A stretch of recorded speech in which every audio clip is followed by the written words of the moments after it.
Family! Welcome back to my channel and welcome back to part 2 of Fail Through Your Problems. Let's get into it!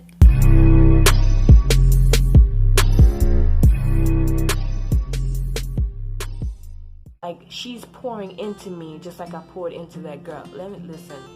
I just want to cry. I just want to cry right now because I felt like a failure when she asked me if I think I'm a winner. Am I a winner? I was gonna say I don't know, but then something inside of me popped out and said, yeah, I am a winner. And she's like, good, because I don't train losers. And she was just speaking life into me, and I cried.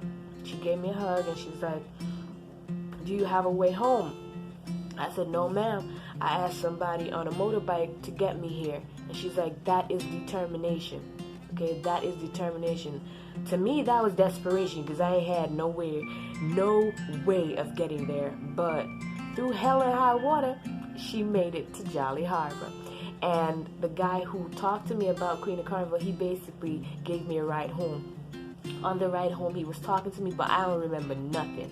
Because I'm like, how the hell did I get through registration, screening, and right now having the lady who trained the queen from the previous year to be my trainer, y'all. To be my trainer, y'all. And I have no money to pay that woman. I'm like, what if she asked me for money? I felt like a failure. But I'm failing through my problems. Forgive me, I'm a crybaby. What if she asked me for money? What if these people ask me for money? I ain't got no money. Like, I had to beg this guy to drop me off there. I ain't have no gas money to give him. How am I gonna do this? How am I gonna make it? I went and I took every single day as it came. I took every single day as it came. It was hard. I worked so hard. Like I said, the doctor said I got asthma. I had to run. I had 2 sets of training to do. All right, I worked out my cardio in a dojang. All right. Shouts out to Jason at Purple Dragon and all the other wonderful senseis there. Y'all worked me to the bone. It was awesome. It was hard, but it was awesome. I caught an asthma attack there. But it was worth it. She said through blood, sweat, and tears, and I went through some stuff. Like, I cut my foot, and I bled, I cried, I sweat, I went through it.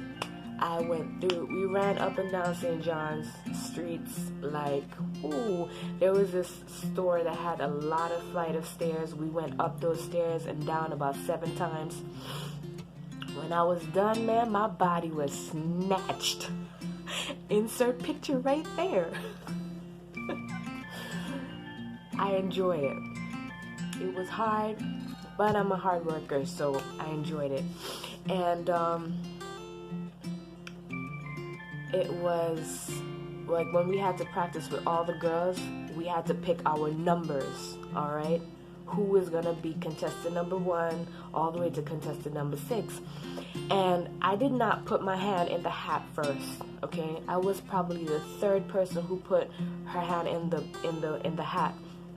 And I pulled out a thing and I opened it and I was like, well, probably it's number 7, right? Because the person wrote the number like it looked like a 7. And when everybody got their numbers, you know, we had to reveal our numbers.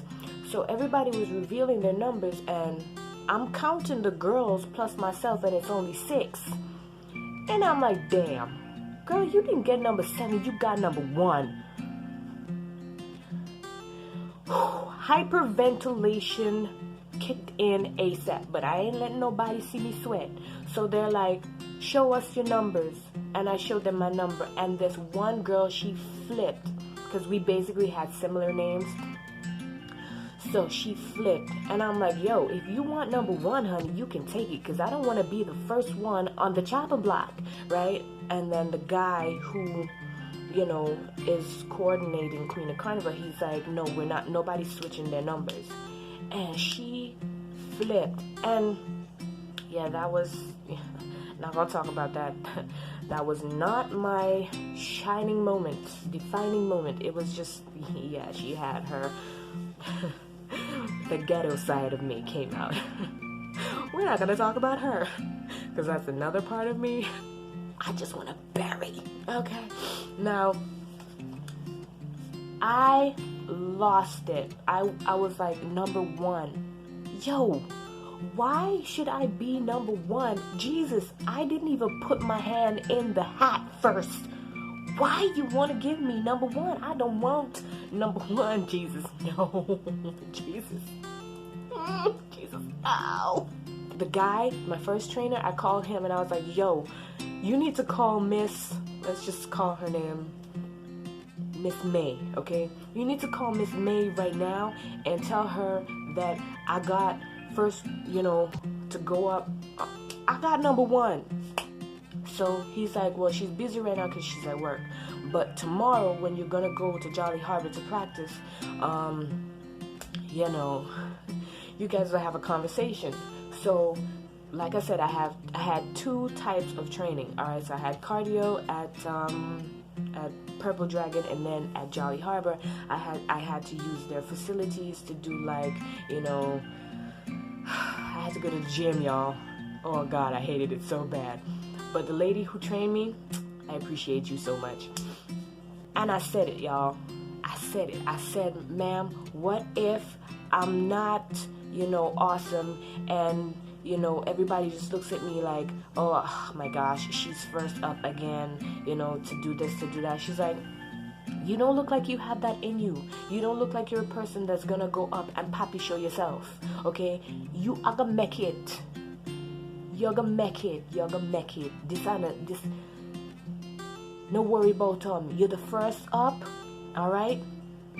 You're gonna set the pace, okay? And because you're first up, I'm gonna push you even harder, okay? I was like, shit, like, if things weren't hard enough, okay, y'all, like, she just, whoa. Alright, so, did my training, did everything I was supposed to do, and then it's time for Queen of Carnival. Queen of Carnival night, I was nervous as all hell. So I had my designer, I had my speech coach, I had my, she was my runway coach, she taught me how to walk.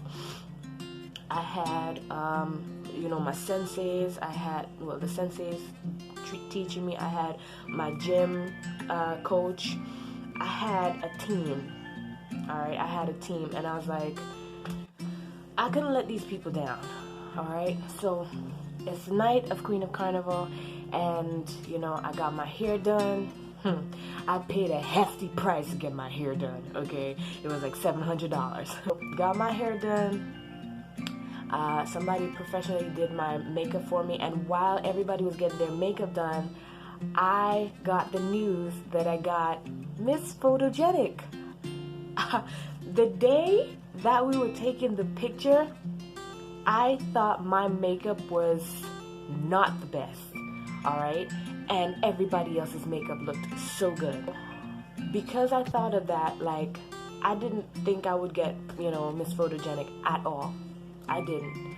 But then when they announced that, I could see all the other girls' faces, and I was like, I don't think you guys should have said that right now. Like, somebody might trip me and make me fall down the stairs, leaving out of this room, because...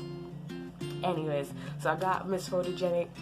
And I didn't feel photogenic, y'all. I felt like the ugly duckling. No lie, tell you the honest truth. I felt like the ugly duckling. Like, if you can see a pattern, like, I kept feeling like a failure throughout this entire process. I did not feel like I was putting 150% into this. I just felt like I was failing horribly through this entire process. All right? But I kept it pushing because I didn't have a choice. In the back of my mind, I still had that person saying, you will never accomplish anything, you'll never reach anywhere, right? That was just my driving force. Now, Queen of Carnival, we have to go on stage, and they announced my name first. And it's like a knee-jerk reaction. I didn't want to move, but my body just automatically just, started moving. We had the bathing suit section. Insert that there. We had the question and answer part. Insert that there. We had the evening gown section. Insert that there. We had the costume part. Oh my gosh, my costume was so heavy. It was so heavy. I had to practice in it before that, so yeah, but it was so heavy. Insert that there. And we had the talent section. The talent section, the entire Antigua was hearing my voice, y'all. Yo. The song started off shitty. I ain't finna lie to you. I started off shitty, but then my alter ego, she kicked in. Okay? This is who I go to on default.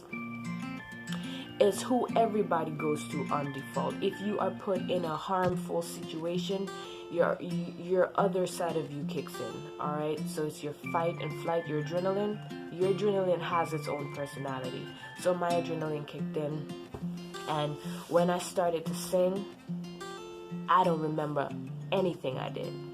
I ain't finna lie to you. I did not remember a thing I did. Right?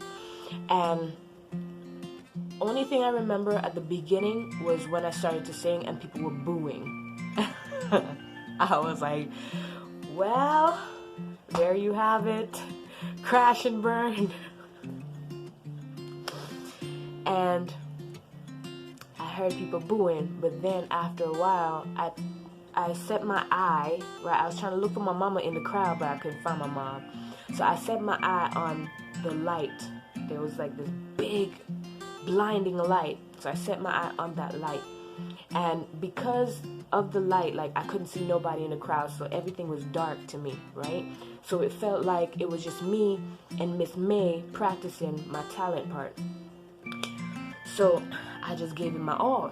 I gave it my all. And then when I came off of the stage, y'all, listen, I messed the song up. I messed the song all the way up, okay? But ain't nobody knew that. I knew it, she knew it, but nobody else knew it. I was walking off the stage and I'm walking behind, like backstage, and everybody, all the girls are just standing there looking at me.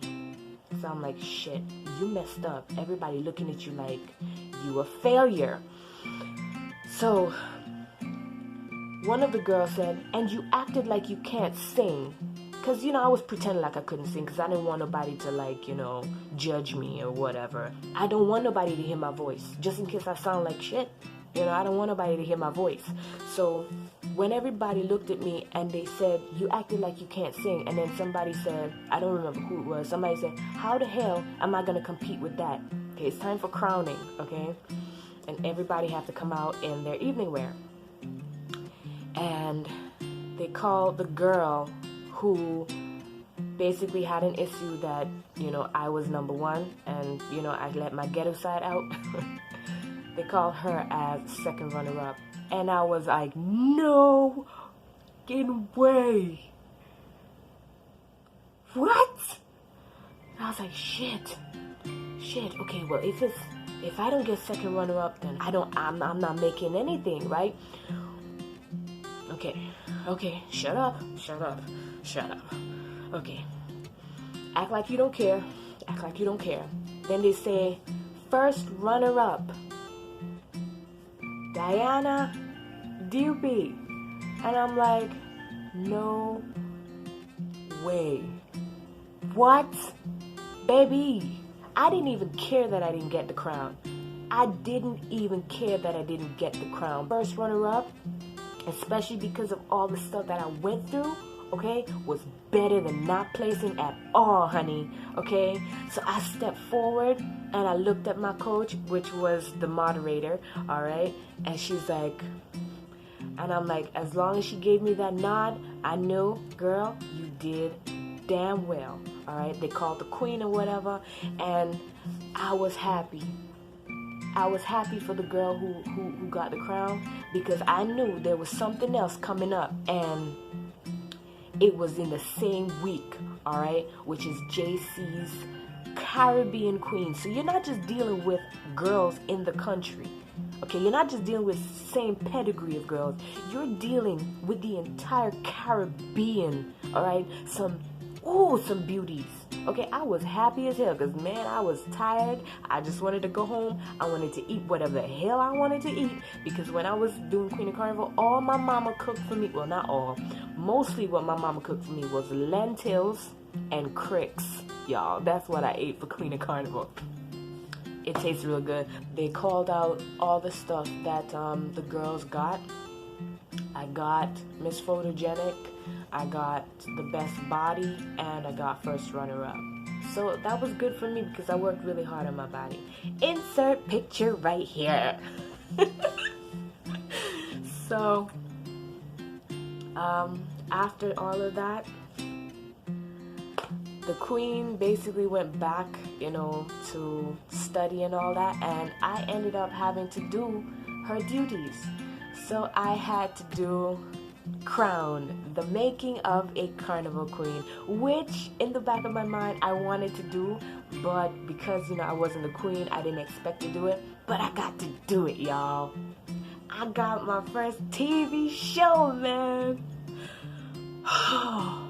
At the back of the stage for Queen of Carnival, the same person who told me that I wouldn't make it, I'm a failure, that person came while everybody was taking pictures of me.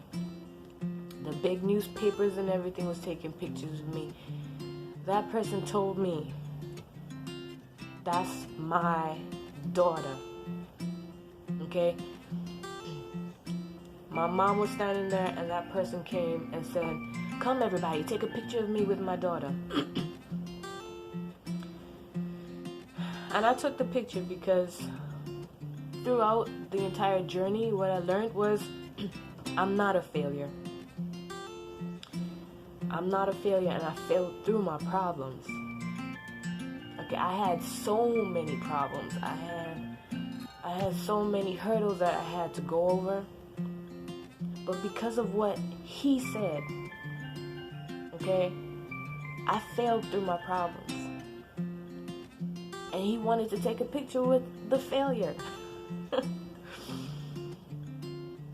You might feel like a failure, but baby, you're not. You're not. Okay? You won the race. Out of 300 million sperms, you won the race, honey. And if you can win that, make it to this world, get through labor, alright? Because not a lot of kids make it through labor. You made it through labor. You are here. Yeah, shit is tough. A lot of stuff is tough right now, okay? Especially because of Corona. But you are tougher, okay? If I can get through that, and I'm sure you see a lot of celebrities and heard all their struggles and all their pain, you can do it. The only way you fail is if you give up. That is how you fail. But continue failing through your problems. Continue failing through your problems. Okay? I hope I opened your eyes and let you see that failure is not always a bad thing. Alright? It's a good thing. It's a good thing. It's only a bad thing if you give up. Alright? Leave a comment down below and tell me, share with everybody, what have you gone through that you have pushed through even though you felt like a failure? Alright? Thank you so much. Don't forget to like, subscribe, and smush that bell notification button so you can get more videos from me. Thank you guys so much. See you in the next one. Bye.